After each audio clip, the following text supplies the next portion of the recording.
ladies, I'm loving this story. A recent social media post by the Norfolk Police Department has gone viral. Earlier this week, the department threw a barbecue for some officers' September birthdays, but social media users seem to be more intrigued by the officers' looks in the photos. The post drew a lot of traffic, mostly from women.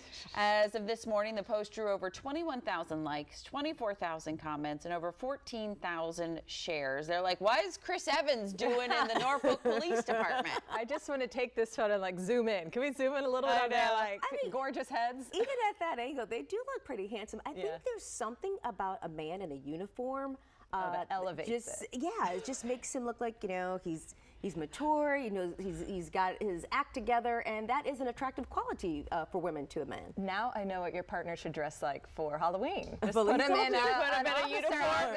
Any kind of uniform will do.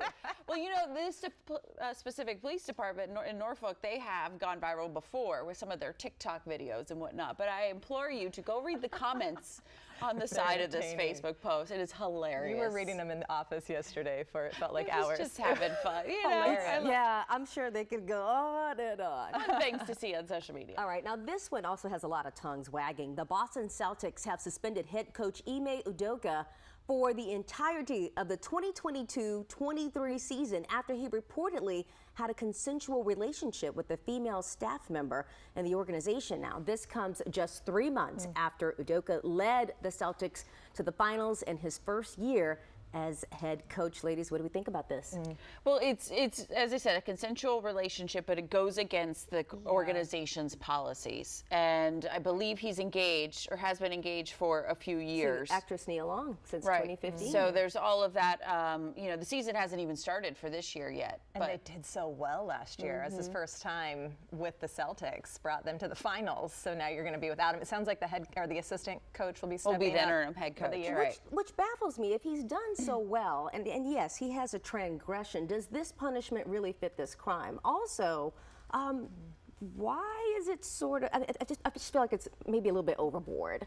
You know, it's not our business whom he has feeling the same way. Yeah, but then you realize it's their policy. It's their policy. That's kind of, I think, the main thing. If it wasn't part of the organization policy, it would just be a transgression, and they could handle it privately, maybe. I say put some grandmas in that front office, let them work, and then there won't be as much temptation. That's the solution. I'm telling you.